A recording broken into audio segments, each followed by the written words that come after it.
Okay, so I'd like to introduce Patty McWilliams. She is an amazing woman in this world that I'm so blessed to know and love. And Patty is a death doula. Patty also graduated from one of the shamanic programs, I believe in 2006 or 7, somewhere. Years they were so just asking, long like, ago.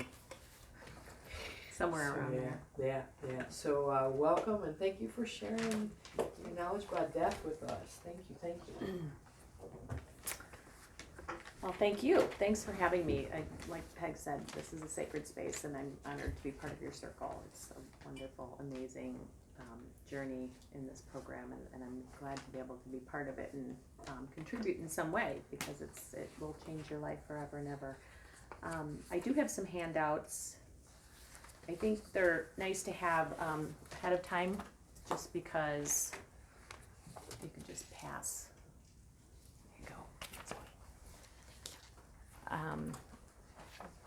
Some of it you'll kind of follow along, but most of it's really just for you. I did start with the front page is some references, some things that I'll talk about that you may have questions about, or where can I find out more about, and I have that, and we can touch on some of that. But basically, what I'm here to share is what is a death doula, and how does that fit into our lives today. And I became fascinated with death doula work, mostly because I had found myself witnessing people that were close to me dying, and just helping, and just kind of being put into that role. And I had some different experiences with each one. I've had friends that are close to me that have passed away that I've been a little more distant, but touching on and following them through their journey towards end of life, and just kind of contemplating, what is that like for them? What is it like for me, for their loved ones? And it just always felt like such a sacred space to be in, just to be in that presence of somebody that is contemplating their life is nearing the end. And so it was something that I just thought deeper about. And again, I was then, I think it was in 2001 that my dad died, and he was diagnosed 6 weeks before he died. And so it went really fast. But at the time, I was relatively young. I had 2 kids. And so, and I lived about 30 miles from where he was staying. He was at my brother's home, and I would go there every morning and bring him coffee, because he liked McDonald's coffee. So I would go there every day and just bring him coffee, and just kind of be in the background of some things, but also be engaged. And it just seemed like my instincts were to just be of comfort care. He did have hospice. He had my mother there. We did have other family members, but it seemed like just intuitively I felt called to do other things. I felt called to rub his feet. This was not a guy that had ever had his feet rubbed, I promise you that. But just little things that just seemed so natural, to just sit and be present with him, to just kind of assist in ways that even hospice, my mother was so confused and distraught, to just suggest little things, just felt so natural, and it seemed to kind of calm the situation. So as that progressed, and eventually he transitioned, I felt as if I had been touched by spirit in a way that I'd never had been before. So I felt that it was kind of a gift that he brought me, being able to have that experience and being able to be present through that. But it felt like there was another calling there. And then I got back to life. Of course I had 2 kids, and, things went on. But it never, just that experience never ceased to feel like it changed my whole life. The next experience I had was when my brother passed away, and that was a little bit more suddenly. He had an accident. He died in a hospital. He was in ICU. I believe, I can't remember how many days went by from the time he had his accident, from the time he died. But being part of that, I happened to be his healthcare power of attorney as well, and there was a lot of complications. He was in a Catholic hospital, which definitely has their own criteria of how they handle end of life, and it's just something to know. And so I had to navigate some of their ethics committee. I had to navigate my own spiritual beliefs amongst all the paperwork and the business and the laws that I had to figure out, and then family members. And so with that, it was gave me a whole nother perspective. Eventually he passed. It was without the support of the doctors. We had to kind of push through to allow him to be allowed to die. And he had his healthcare directives. All of that was in place. So mind you, this is not, just a pat answer to have those healthcare directives. Just because it's legal doesn't mean it's going to happen the way that you ask. So that's another conversation. The next experience that I had that was close to me was my mother dying, and I was also her healthcare power of attorney. I did have her fill out 5 wishes, thank goodness, because I knew about that at the time. So at this point, I had been exploring more about assisting death. My natural curiosity had peaked, and for obvious reasons, and it just seemed like something that I tended to explore. And so when I came across 5 wishes, because I have a complicated family, and not everybody was going to be necessarily on the same page and understanding what my mother would want, and she would tell me things, but she wouldn't tell everybody things. And I said, Mom, if you could please put this in writing.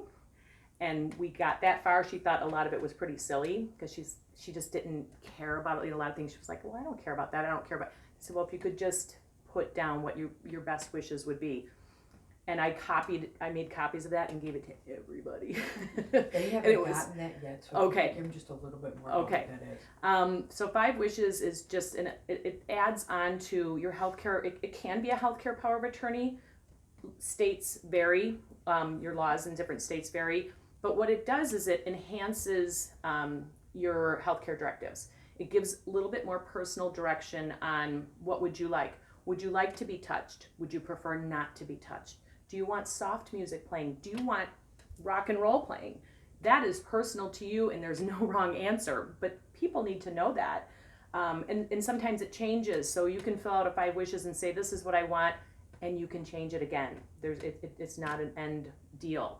That's why it's really recommended that anybody over 18 actually has one. So with that, it gives you some, even down to, if you're going to be buried, what would you like to be buried in? If you're going to be cremated, what would you like to be cremated in? It's all in writing. It saves your caregiver or caregivers from having to guess at that during a very traumatic time when they're watching you slip away. There's nothing like it, and you can't think straight. So as much as you might trust that person, that I know you're going to make good decisions for me, that the greatest gift you can give to that loved one is to fill out that form and let them have that in writing so they can see it in black and white when they can't think straight. So that's, in a nutshell, what 5 wishes offers you. So when my mother was dying, she came to my house. She stayed with me, I believe, 3 months. She came from supportive living, and she had hospice, because one of the things I wanted to have in place before she ever came to live with me was to make sure hospice was in place, because I knew about hospice and I believe in it dearly, but I also knew it wasn't everything. So she came to live with me with hospice in place, but I also knew there was so much more that needed to be tended to. And having hospice services, it offers you your social worker, it offers you your nurse, your clergy. There's a doctor in the distance somewhere. He's not necessarily going to be at the house, but he's looking at those records. He's making sure scripts are being tended to. So pretty much everything you need from a medical perspective, and sometimes from a social perspective, but a holistic perspective doesn't necessarily get attended to.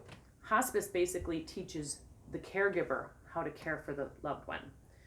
So now this caregiver, who loves the person dying, assumably, are very close to them, they're left with, okay, I'm basically just marking off charts, looking at, has this med been given? When is the social worker coming? When somebody going to come and bathe? But what about all the other stuff? And now you've got life going on as well. You probably have a job, might have kids, other loved ones that need you, a house to tend to, bills to pay. So the role of the death doula comes in as that person that is non-medical, that can kind of jump into any of those roles. When my mom was there, as much as I felt like I knew what I was doing and I felt like I was pretty calm through it all, there were still moments where I would wake up and I couldn't breathe. I mean, here she was in my home, and I wasn't sure when the last day would be. What would it be like? It was a longer process than I'd had even with my dad and my brother for sure. So every day was something new. Navigating, my own life was a challenge, while I'm trying to make her my main priority.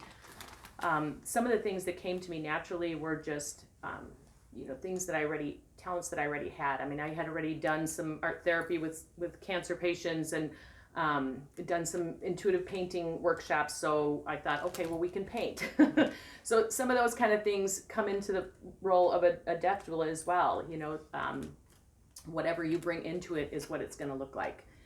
So I always thought that wouldn't it be great to have somebody that could kind of manage me in that circumstance, that would kind of be there to support me, so that I could not just worry about was hospice being tended to, because it kind of felt like that sometimes, like I was worrying about them. Was somebody going to be there to answer the door when they came to the door?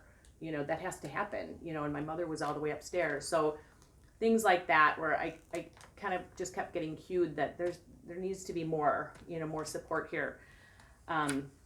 So with that, I ended up, after my mother passed, I ended up going on to study death doula work, and I did do some workshops and I did some trainings. And so what I learned about death doula work was that, again, it's the holistic part. It's the part of, can I help you while you're trying to help your loved one so that this space can be sacred, this home can be unencumbered from the outside things, the everyday things. Perhaps I can do your dishes. Perhaps I can help you with healthcare directives. Maybe I can help you with figuring out how to get food to your house when you really don't want to leave that loved one's side. Tap into the community resources. There's so many things out there to know about. One of the things that I learned was to just know your area. If I'm going to be in Chicago Heights helping a family, then what are the resources available in Chicago Heights to that family, and how can I bring that in so that they don't have to go, searching for everything, and kind of come in with that little toolbox full of information.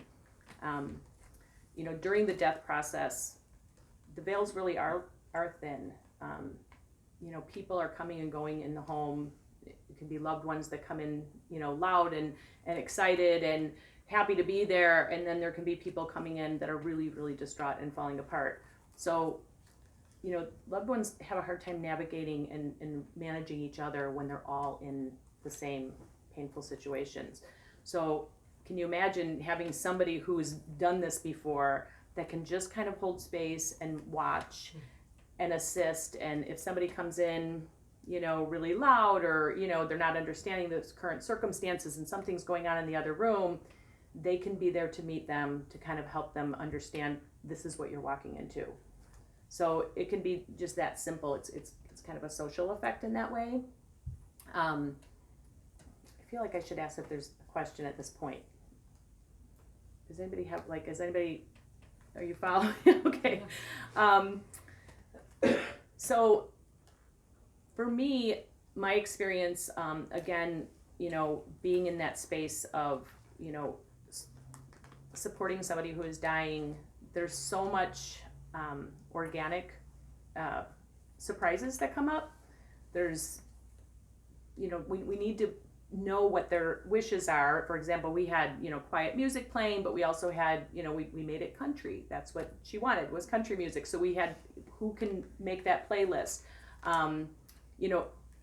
What kind of food makes sense, just to be able to kind of navigate some of that, because as much as the nurses are present, they're really there to talk about the medications. There's comfort care, yes, but it's not always necessarily for that individual person. It's more like at this stage of your life, or at this stage of your transition, what does that person need from a medical perspective? One of the things that with hospice, I think it is like the average is 12 to 14 days prior to death is the average time that people call for hospice. Services are available up to 6 months, but even 6 months, you may not know, but that you've got an ailing or failing person in your care. a death doula can come in at any time, and they can come and go. They don't have to necessarily be there the whole time. They don't have to be there every day. It can be small increments. As a death doula, you have to understand, what are your boundaries? You know, what are you willing to do? Because again, you're not necessarily a medical professional, although a lot of medical professionals have been trained as doulas now.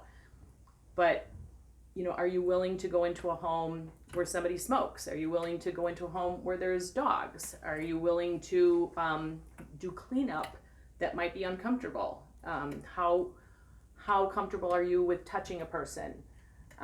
Again, without being a medical person, sometimes these things come up unexpectedly, and things just have to be tended to, you know. And it's just, you know, a long time ago, this stuff was done by families.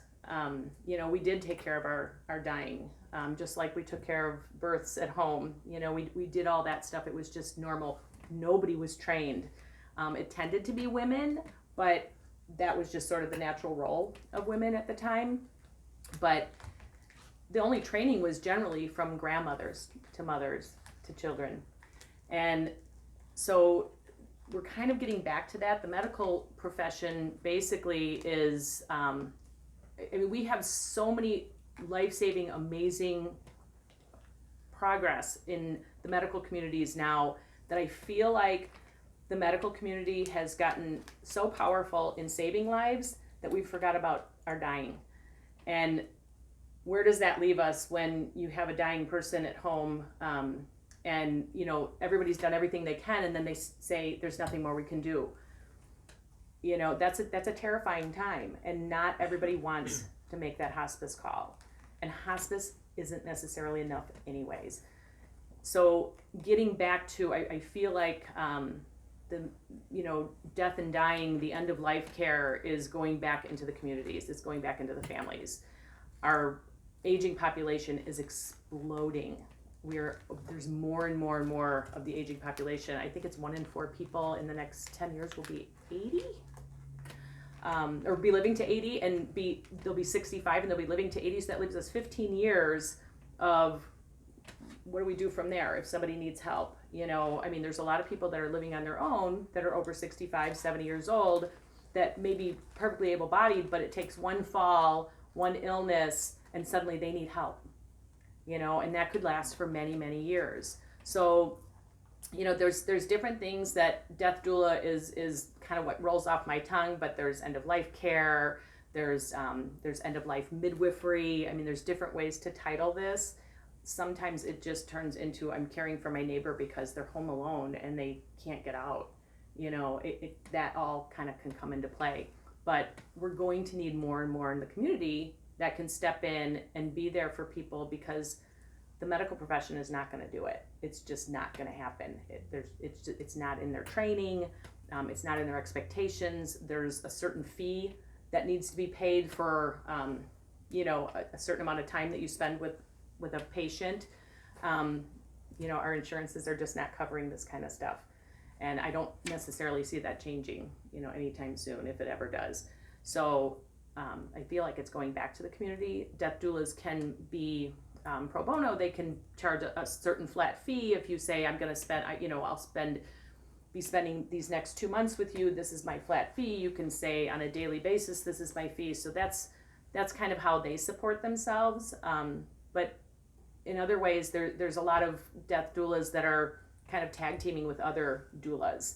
And, you know, you're taking care of kind of this aspect and I'm taking care of this aspect. And there's small groups forming, which I think is really powerful as well, because you kind of bring in some different talents and some different ideas. And again, it's, you know, it's going to really fall back into the families and the communities to support this. And there's just not enough people that are engaged in necessarily community entities like churches and things like that. You know, some people are, but even the churches are starting to pique some curiosity about this, about death doula work, so that they can then offer up when people come to them and they have nobody at home, you know, to help them with this. They have some information as well. So I've been seeing that kind of coming up. I did give you on your handouts some websites for, you know, death doula trainings, and Nelda is one of them. I think that's at the bottom. Personally, my opinion about trainings, I think they're wonderful, they're powerful, you learn so much. I mean, it's kind of like a setting like this where you're kind of with a group for a period of time and you're learning little bits and bits over time. I think it's invaluable. I think it's a wonderful thing to invest in if you can make that happen in your life, because I think it just would serve everybody to know. On the other hand, the certifications are not necessary. You do not have to have a certification to be a death doula. You don't.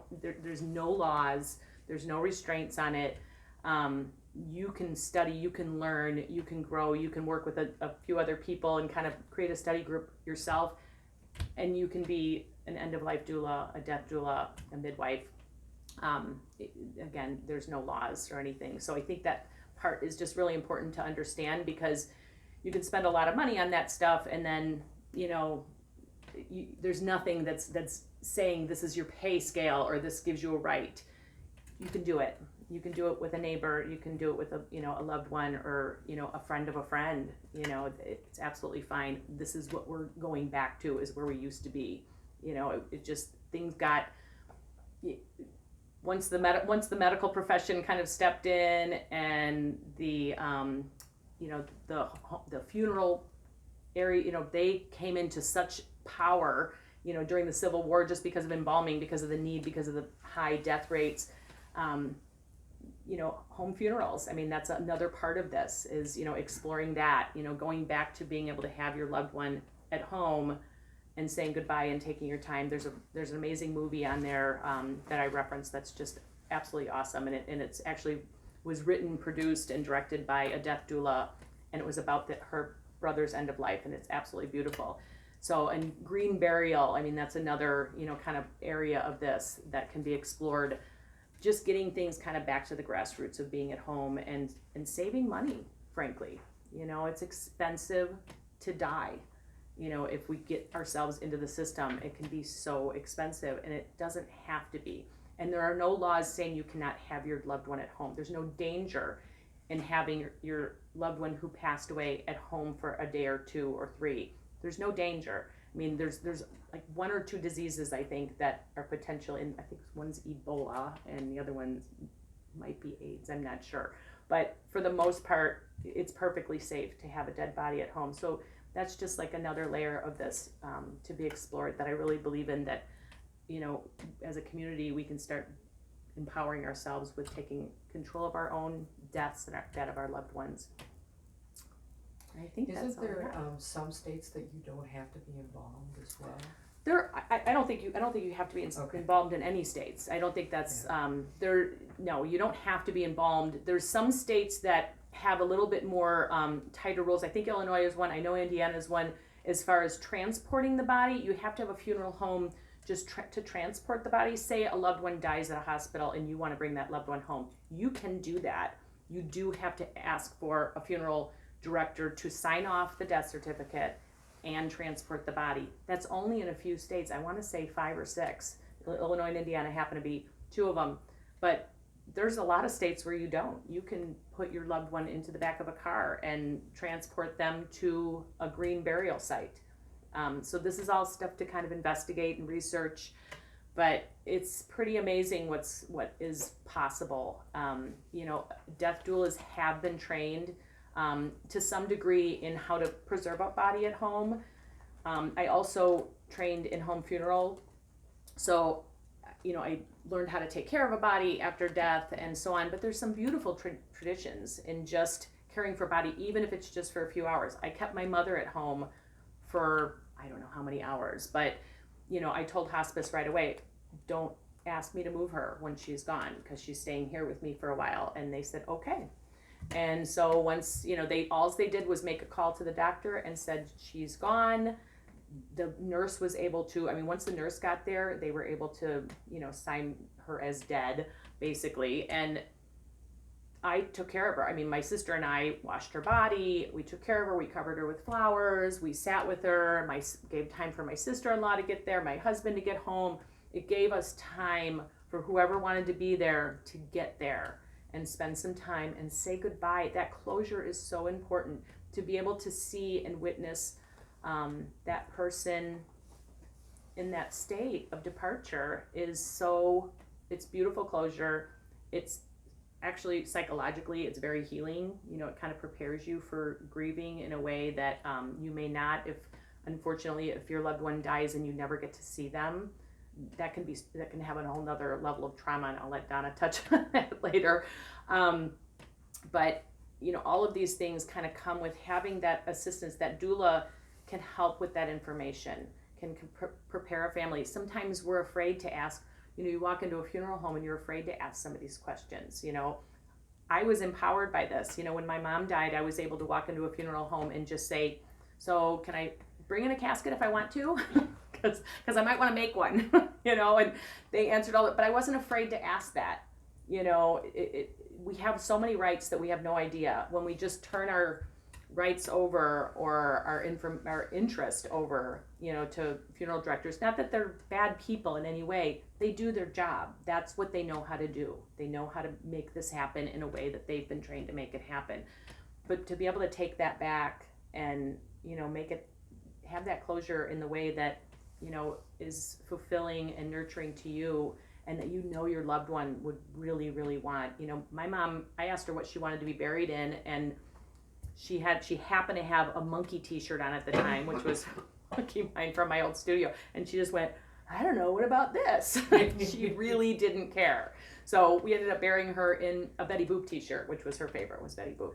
So, you know, and it just gives me joy to this day to know that she'll always be in her Betty Boop t-shirt. I mean, that's just, you know, just those little things can mean a lot for the closure and for the grief and, you know, just the acceptance as we go on.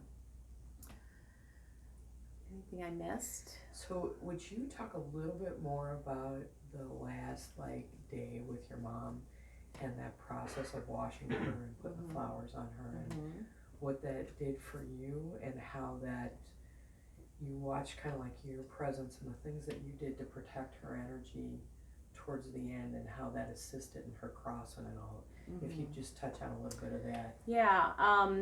Again, I had, you know, she was in my home. She was, you know, an upstairs bedroom, and that kind of became her little apartment space, and it was great. I mean, we were blessed to have a space that we could kind of make her own, and I had family visiting on a regular basis, and we all were very different people. You know, we did things differently, but, you know, we respectfully moved through this as best we could. So, yeah, I mean, towards the end, it was really just important to, you know, she was one of the people that said, I don't want anybody staring at me. That was in her 5 wishes. Don't stare at me. Like, that was, so I was super conscious of that. You know, she didn't mind being touched if it was just a hand or something, but she wasn't a big touchy-feely girl. So I actually had a friend of hers who was key in kind of taking care of her a little bit, you know, and helping me out with some things, that came to see her, and she had already kind of slipped into her, you know, comatose state the last few days. And she kept touching her face. And I had to say, you know, I know she would love for you to hold her hand. But, you know, just to kind of redirect her, because I could see her, the cringe, you know, and she wasn't able to verbalize, but by me knowing that, I was able to be really aware that was, and the woman wasn't doing anything wrong or hurtful. It was just her way. She wanted to touch her face, and I know my mother, that was not her thing. So I was able to kind of redirect, and again, just having the music that I know she loved play. She was able to give us some very nonverbal cues at times the last few days. One of the things, you know, she was very thirsty, and so we were syringing water into her mouth and little bits of ice cubes and swabbing her lips and so on. And I had a conversation with the nurse, and we were just sharing about things that she liked and so on. And I said, oh my gosh, you know, her favorite thing was pink wine, you know, the sweet Zinfandel, awful pink wine. And she said, well, she can have that. And I said, well, how is she going to have that? And we put it into a syringe and just squirted little bits in her mouth. And that might sound crazy, but she smiled so big.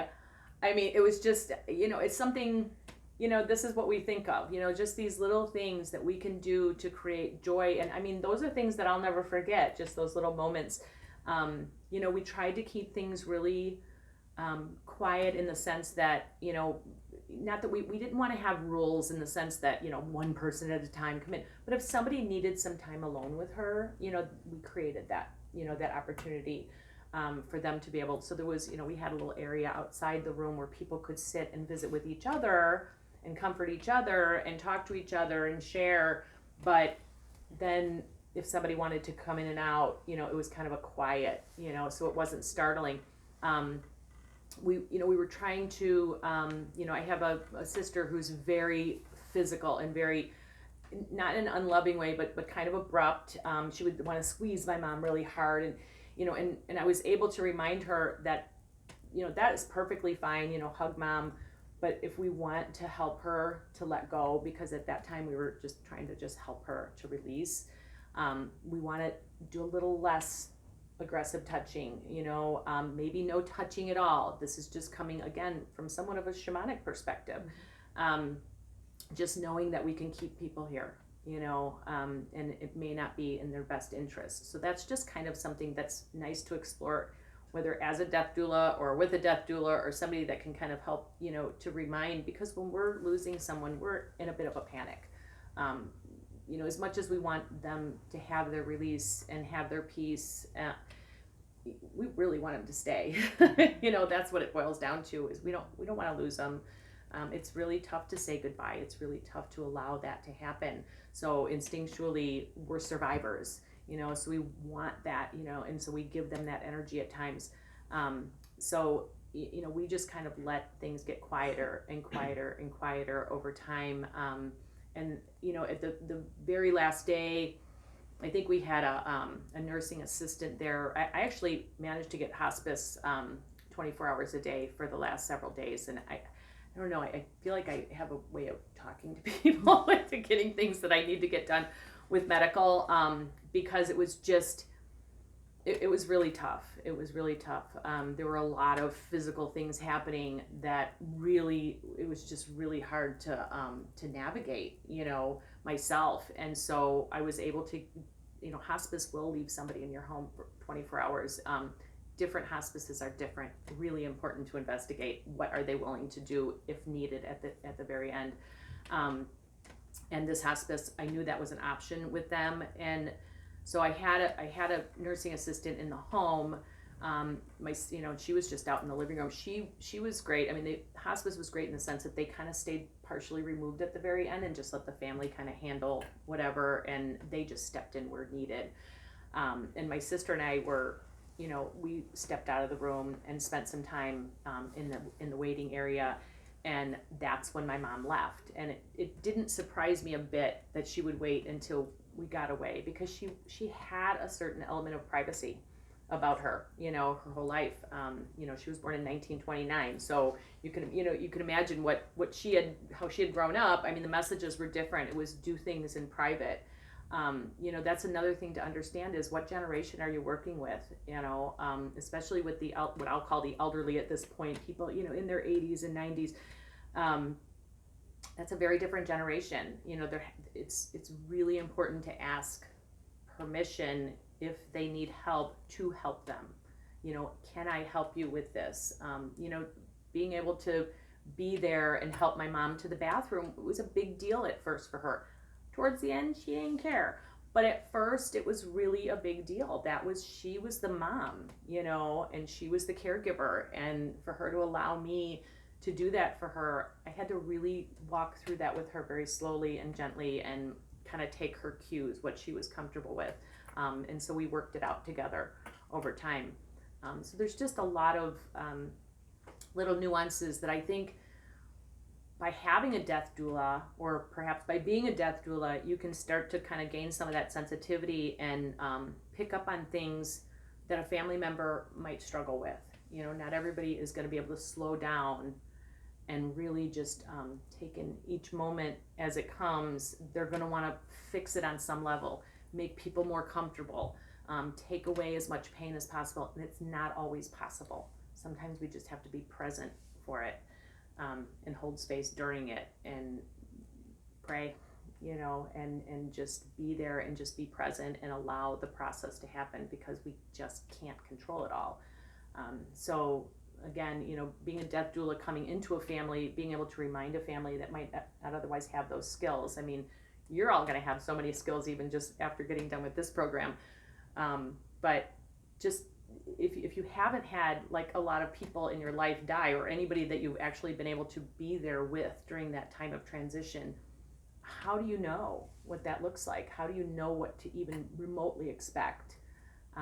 So I just feel like death doula is coming into these roles now. I mean, I hope they can, you know, there can be 10 in every neighborhood, you know, that can be readily available for people, even if it's just to consult, even if it's just one time to sit down with a family and kind of assess the situation, you know, because every situation is going to be different and families interact very differently. Some are really big, some are really little. Regardless, there's going to be dynamics and things come up at the time of death. Death experiences bring up everything in the family. It all comes to the surface. And it's I think it's kind of apropos. I think it's supposed to happen. I think it's when the veil's thin, you know, we get really close to spirit. That space in my house, you know, around my mother at that time felt like a sacred space. You just felt the spirits coming and going. You know, you saw her feeling the spirits coming and going. You know, I was calling in help. Believe me, I was calling in a lot of helping guides. But people come into that space that are not connected to that and don't understand that. So you've got to be able to kind of make peace with that and just kind of hold space regardless of, you know, what's kind of happening around them, because you're dealing with a whole family and they all deserve to be respected for where they are in this process. So once my mom had transitioned and my sister and I went back in the room and realized she was gone, it was interesting because the nurse seemed to want to almost make it better. And I was really okay. And, you know, my sister was immediately falling apart, and that was totally fine. That was perfect for her. And, but the nurse wanted to, you know, my mom's mouth fell open, you know, these things happen, you know, when somebody dies, their jaws relax. Sometimes their eyes slightly open, and it can make people really uncomfortable. I know how to rectify those things because, again, I did the home funeral, you know, working with the deceased training and all that. So, but, you know, she wanted to get that mouth closed, and she went, and I had to tell her, it's really okay. You can just leave her exactly the way she is. You know, it's perfect. And that was fine. But it's just these little dynamics that kind of happen. And I had previous to, I knew she was going within a day or so. And so I had set up a bowl of water that I had blessed. And I had a couple of essential oils in that and some cloths. And I think I had put some herbs out. I can't remember everything now, but I kind of had a little altar of my own just kind of ready, and kind of just absorbing some of the energy of the space and the people coming and going. So when she finally transitioned, I grabbed a rag and I told my sister, I said, I'm going to wash her now.